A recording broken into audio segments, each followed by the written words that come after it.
Is the new cashless Apple protecting the iPad from the black market? Or is Apple just getting in on the business of consumer tracking? Well, joining us now is PhoneDog.com editor-in-chief Noah Kravitz and Piper Jaffray senior retail analyst Gene Munster. Noah, what do you reckon? Is this trying to stop people from buying 50 iPads, going to another part of the world where they're not yet available and flogging them off at double the price? Well, you know, Amanda, you don't have to go anywhere. You just log on to eBay and flip them there. And that's what people have been doing.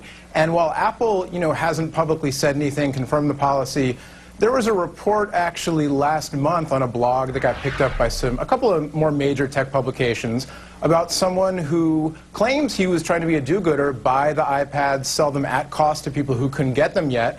And he was banned for life, according to his report, by Apple, said no more iPads for you ever. So it seems like there's anecdotal evidence anyway that that's what they are doing, is they're tracking the purchases to ensure that you're not buying too many. And again, you know, they're not confirming this publicly, but the common wisdom seems to be that they are trying to, you know, keep them off of the black and gray market. What do you reckon of the motives behind it all, Gene? That's absolutely it. They want to keep them off the black market. I mean, this is ARB 101 for anybody who can get a hold of an iPad. I just went on to Mercado Libre, which is the Amazon of Latin America, and for that $599 64 gig iPad, you can get $1,249 US. That's over 100% markup. We should all just quit our jobs and basically buy a bunch of iPads and go out and cash those in. So there's clearly a motive. We saw this exact same thing when the iPhone came out. We'd see busloads of people going into Apple stores with cash and basically bring them over to the Far East. So this is not a surprise and a very good move by Apple. Noah, do you think it's also just a way of getting people to spend more in the Apple Store or on Apple products? Because essentially, if you've got the plastic fantastic credit card, you might be more likely to spend more than, say, taking in a bucket load of cash.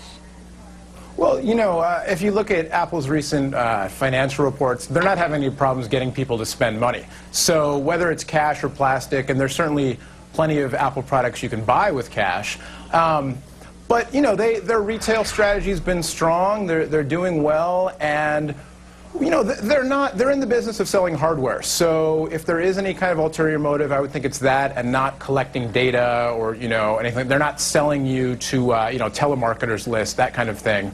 But, you know, I think, like Gene said, that there's a proven record of, and especially with the iPhone, when people were unlocking them and then using them on other carriers, that's the kind of thing that's important to Apple to keep tabs on as much as they can. Gene, super quick, what's your call on the stock for Apple? We like it. The iPad is going to become the Mac of the masses. You need to own it for that. Okay, thanks very much, Noah and Gene. Coming up next, a brief break.